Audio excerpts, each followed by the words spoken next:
Ei, tudo bem? Que bom ter você aqui em mais um Chá com Jesus. Meu nome é Betina e para mim é um prazer estar com você aqui hoje compartilhando da palavra do Senhor, que é o nosso alimento.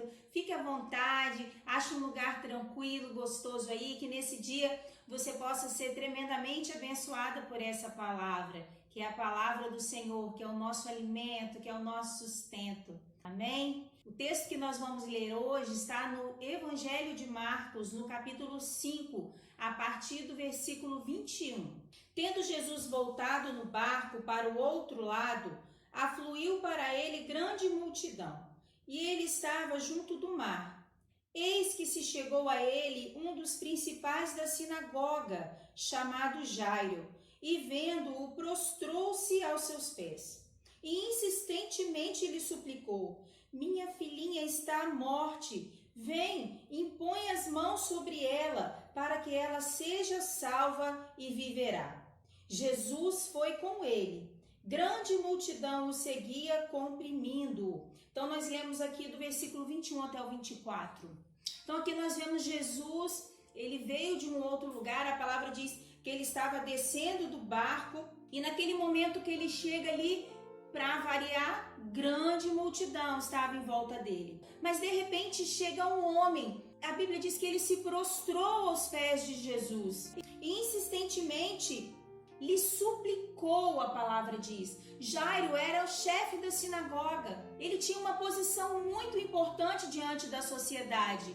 Nos dias de hoje é como se ele fosse um deputado federal, porque naquele tempo o sistema religioso e político se misturavam. E ali Jairo se humilhou diante de Jesus, diante daquela situação. Por quê? Porque ele tinha uma necessidade. Alguém que ele amava muito. A Bíblia diz que a filhinha dele, ele coloca aqui, minha filhinha está à morte. Imagina que situação difícil que ele estava passando. Eu não sei o que Jairo pode ter tentado antes de ir até Jesus. Provavelmente ele pode, ele como um homem que tinha recursos, um homem que tinha uma posição social muito importante, ele pode ter procurado várias vias para resolver o problema da filhinha dele. Mas ali diante daquela situação, ele foi até a pessoa certa e intercedeu a Jesus. Agora eu te pergunto, o que você faz quando você tem uma necessidade? Procuramos muitas vezes recursos aqui na terra. Isso não é errado. Nós procurarmos os recursos, nós procurarmos a medicina. Mas Jesus não é a última pessoa que nós devemos ir. Ontem mesmo estava ouvindo uma pessoa pedindo oração pelo pai, que estava muito mal no hospital, e essa pessoa falou assim: eu estou pedindo oração porque a gente já fez tudo que podia fazer, tá nas mãos do médico, de uma equipe muito boa, mas a gente não tem mais nada o que fazer. Muitas vezes nós vamos ao Senhor dessa forma. Ele é a primeira pessoa que nós devemos recorrer. Ele não somente pode trazer a solução para aquele problema de maneira instantânea, mas ele pode trazer a direção sobre a resolução do problema. Jesus não é a última pessoa que nós devemos recorrer diante de uma necessidade. Ele é a primeira. Eu suponho que Jairo possa ter procurado outras formas. E ali ele estava num desespero em que ele se achega diante do Senhor e faz esse pedido a ele. Fez esse pedido de forma muito específica. Ele falou assim: minha filhinha está à morte, vem. Impõe as mãos sobre ela, para que ela seja salva e viverá. Ele já tinha ali um cronograma. Jairo, ele já sabia exatamente como o Senhor poderia fazer.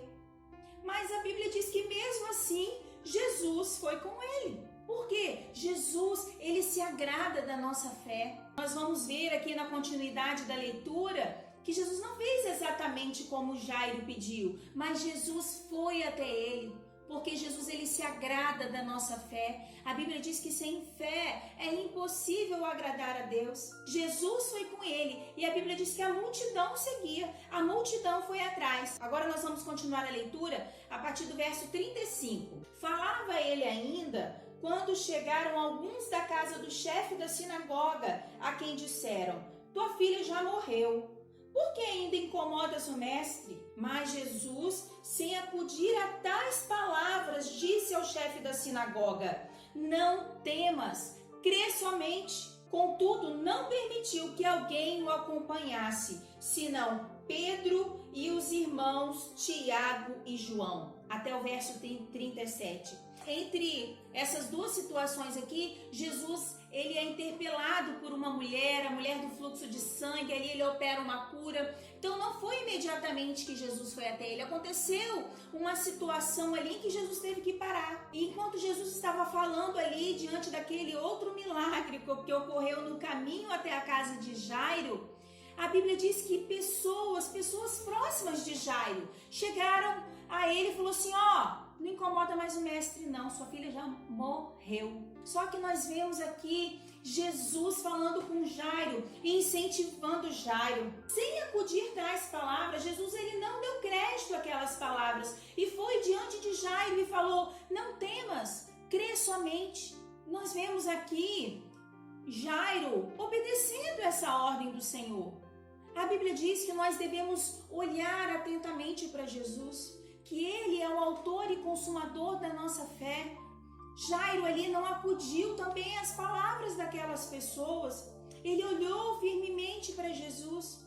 Quantas pessoas desistem diante de discursos contrários? Não foi qualquer pessoa que chegou a Jairo e falou, mas pessoas que conheciam a Jairo. Muitas vezes pessoas que podem estar perto de você, podem vir com palavras que vão te desanimar, que vão fazer com que você muitas vezes pare de ter os olhos da fé e olhe para as circunstâncias. Jairo, ele podia dar crédito àquelas pessoas, mas ele resolveu olhar para Jesus. Muitos desistem da caminhada, muitos paralisam diante dessa situação, se divorciam da promessa, se divorciam de Deus, diante dos discursos contrários. Mas você decide a quem você vai ouvir. Eu gosto muito de uma frase de Lutero que diz assim, não sei por quais caminhos Deus me conduz, mas conheço muito bem meu guia. Nós quando andamos com o Senhor, temos que ser guiados por Ele, porque muitas vezes os nossos olhos, eles vão nos enganar. O nosso coração, os nossos sentimentos podem nos levar à desistência, porque eles estão firmados em nós mesmos. Mas quando nós olhamos para o Senhor,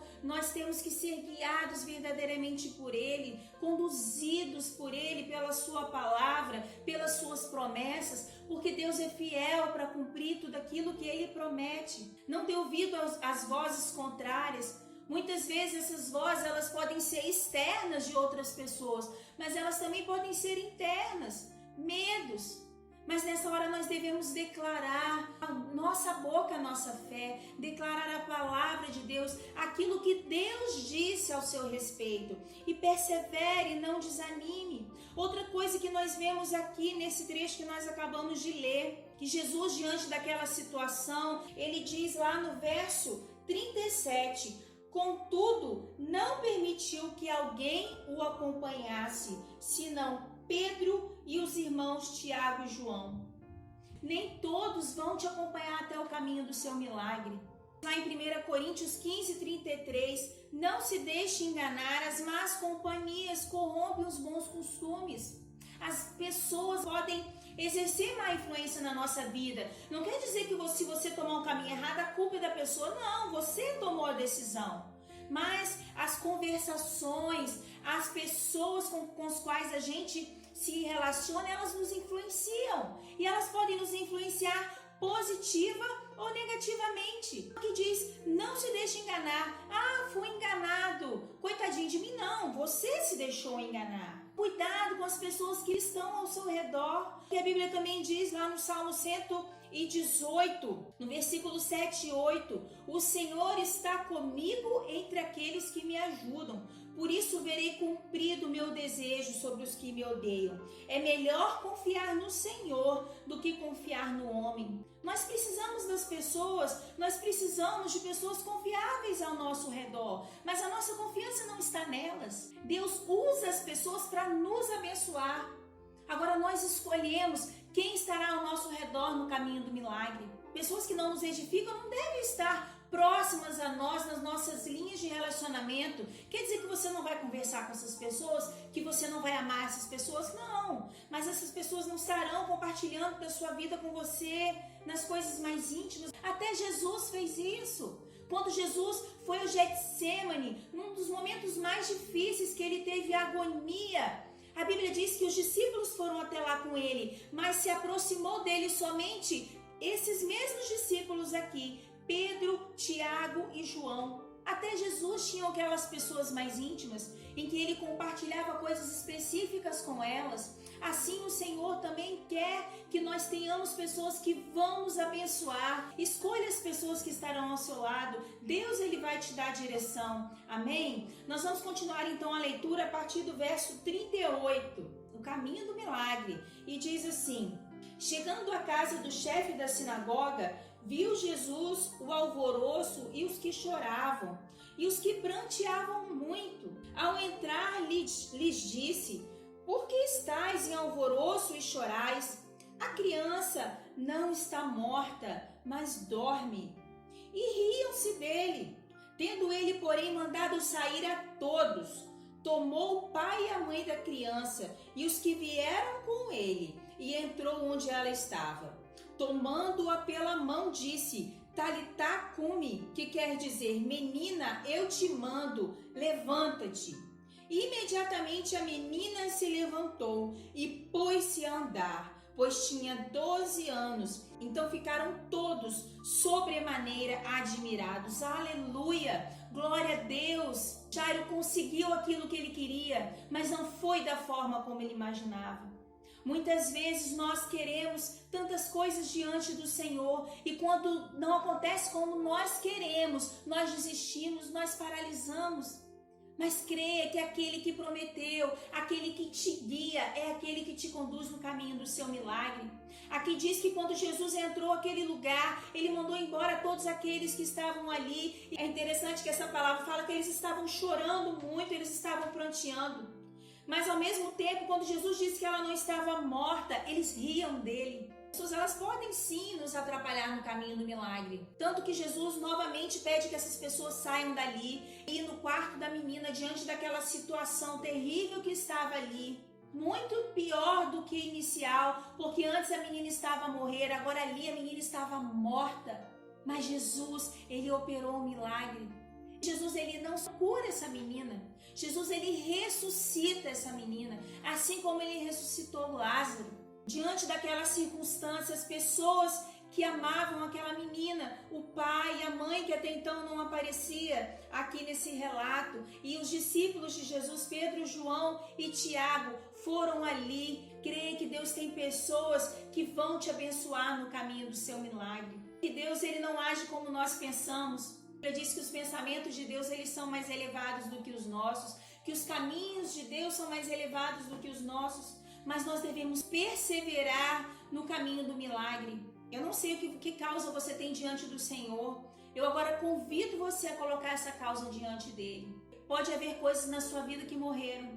Coisas que você até desistiu de pedir ao Senhor porque você viu, tá morto mesmo. O tempo já se passou para se cumprir isso que eu achei. Eu tô velha demais, eu tô velho demais. Eu acho que não dá mais tempo. Os sonhos de Deus, eles não envelhecem.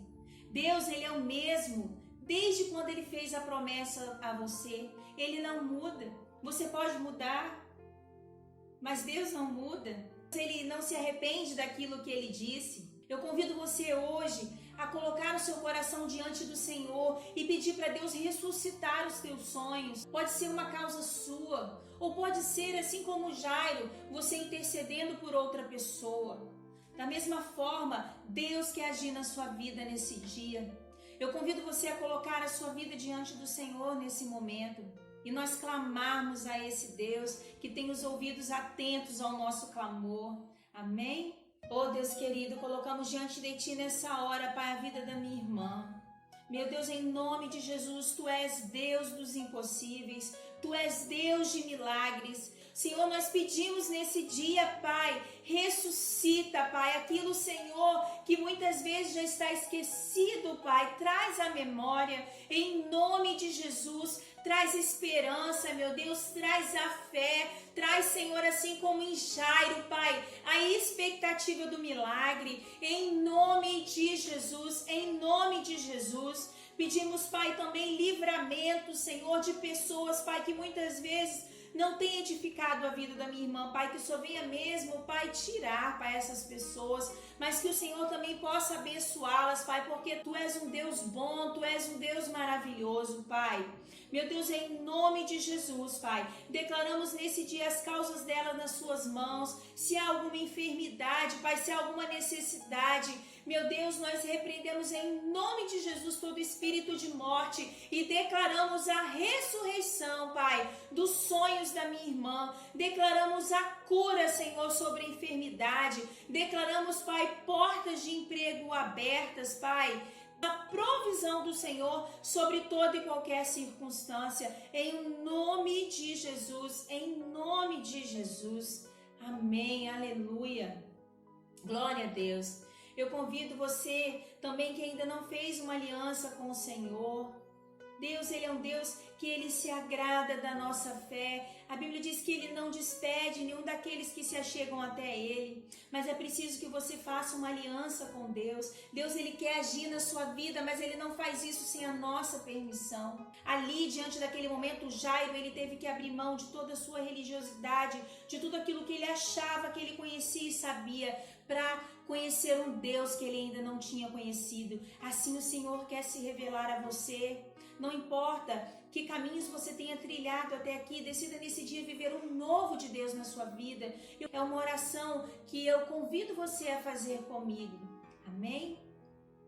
Senhor Jesus, eu confesso que sou pecadora e necessito das Tuas misericórdias.